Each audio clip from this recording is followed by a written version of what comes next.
Dobar dan. Danas ćemo da obrađujemo metale. Metali su od najvećeg značaja za ljudsku civilizaciju u dugom istorijskom periodu i u savremenom dobu.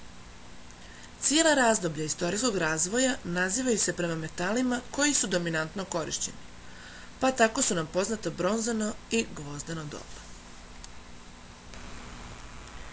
Metali zauzimaju najveći dio periodnog sistema elemenata. Od danas poznatih hemijskih elemenata, 88 su metali. Oni su raspoređeni na lijevoj strani periodnog sistema i nalaze se u S, P, D i F bloku hemijskih elemenata. U ovom periodnom sistemu metali su predstavljeni žutom bojom i kao što vidimo oni preovladavaju. Zelenom bojom su predstavljeni nemetali, dok su narandžasti metaloidi. Metali u periodnom sistemu elemenata se mogu podijeliti na metale prve grupe ili alkalne metale, u koji spadaju litijum, natrijum, kalijum, rubidijum, cezijum i francijum. Oni su najizrazitiji metali i pripadaju S bloku. Metali druge grupe ili zemno-alkalni metali, koji spadaju magnezijum, kalcijum, stroncijum, barijum i radijum, su također veoma reaktivni, mada manje od alkalnih metala. Oni također pripadaju S bloku. Prelazni metali su elementi koji se nalaze između druge i 13. grupe periodnog sistema elemenata i oni pripadaju D bloku. Plemeniti metali kao što su bakar, zlato, srebro, iridijum, platina, rodijum i paladijum i lantanoidi i aktinoidi su podgrupe prelaznih metala jer imaju nepopunjene i D orbitale. Što se tiče hemijskih karakteristika metala, najznačajnije hemijsko svojstvo metala je da njihovi atomi lako otpuštaju elektrone i grade katione. Znači, atomi metala su potencijalni kationi. Oksidi metala su najčešće anhidridi baza i u čvrstom su agregatnom stanju. Metali su jaka redukciona sredstva. To znači da atomi metala lako predaju elektrone drugim atomima ili ionima. Pri tome se atomi metala oksiduju u katione, ponašajući se kao redukciona sredstva. Hemijske odlike metala mogu se objasniti elektronskom konfiguracijom njihovih atoma. Atomi metala imaju malo elektrona u poslednjem energetskom nivou, pa ih zbog toga lako otpuštaju. Zato metali imaju malu energiju ionizacije i lako prelaze u katione koji imaju stabilnu elektronsku konfiguraciju najbližeg plemenitog gasa. Metali imaju i malu elektronegativnost, elektropozitivni su i sa kiseonikom grade stabilne okside koji su najčešće baznog karaktera. Elektrodni potencijal metala je negativan, osim kod bakra, srebra, zlata i platine, i oni mogu da redukuju vodonikov ion u vodonik. Metali imaju karakteristične fizičke odlike. Prije svega, dobri su provodnici električne struje i toplote. Imaju visoke temperature topljenja i na sobnoj temperaturi su čvrstog agregatnog stanja, osim žive koja je tečnog. Kovni su, tegljivi i lako se obrađuju i imaju karakterističan met sjaj. Velika većina metala su sive boje. Jedino se boja bakra i zlata razlikuje, a njihove boje dobile su naziv upravo po ovim metalima. Bakarna, odnosno crvena boja, i zlatna, odnosno žuta boja.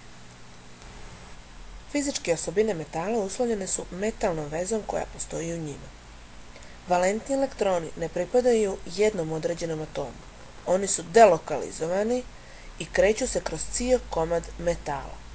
To znači da se valentni elektroni, kao neelektrisane čestice, lako kreću ukoliko se izlože dejstvu električnog polja.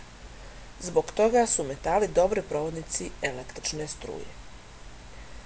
Tako pokretljivi elektroni u strukturi metala dobro prenose i kinetičku energiju i zbog toga su metali dobri provodnici toplote. Zastupljenost metala u prirodi jeste 25 masenih procenata. Zastupljenost pojedinih metala u zemljinoj kori je različita. Najviše ima aluminijuma 7,5%, zatim gvožđe 6,7%, kalcijum 3,4%, natrijum 2,6%, kalijum 2,4%, magnezijuma 1,9% i titana 0,58%. Metali se u prirodi rijetko nalaze slobodno. Živa se ponekad u malim količinama javlja uprskana u vidu kapi u stijenama. Zlato se u elementarnom stanju javlja u obliku zrnaca u kvarcnim stijenama ili kvarcnom pijesku. Mnogo češće metali se u prirodi javljaju u obliku jedinjenja, koja su obično udružena u složene materijale koji se nazivaju minerali. U sastav minerala najčešće ulaze oksidi metala i njihove soli sa kiseoničnim kiselinama, zatim silikati, a rjeđe ulaze halogenidi i sulfidi. Danas je poznato oko 5500 različitih minerala. U prirodi minerali se javljaju udruženi u vidu stijena koje mogu da budu proste i složene. Proste stijene se sastoje od jednog, a složene od više minerala. Primjer proste stijene je mermer, koja se sastoji samo od krečnjaka, odnosno kalcijum karbonata, dok primjer složene stijene je granit, koja se sastoji od ortoklasa, liskuna i kvarca. Neki metali su i biogeni elementi. To su biometali i oni učestvuju u građi i neophodni su za funkcionisanje živih organizama. Biometali su natrijum, kalijum, magnezijum, kalcijum, gvožđe, kobalt, bakar, cink, molibden i mangan. Koja je funkcija biometala? Neki biometali imaju gradivnu funkciju. Kalcijum u obliku kalcijum fosfata izgrađuje kosti, a u obliku kalcijum karbonata ljušture mukušaca. Važna je i transportna funkcija iona biometala. Hemoglobin, koji sadrži dvovalentni ion gvožđa, prenosi molekul kiseonika do ćelije. Biometali kao što su mangan, molibden i još neki imaju značajnu katalitičku funkciju. Oni ulaze u sastav enzima koji učestvuju u prenosu elektrona. To bi bilo sve za danas. Hvala na pažnji.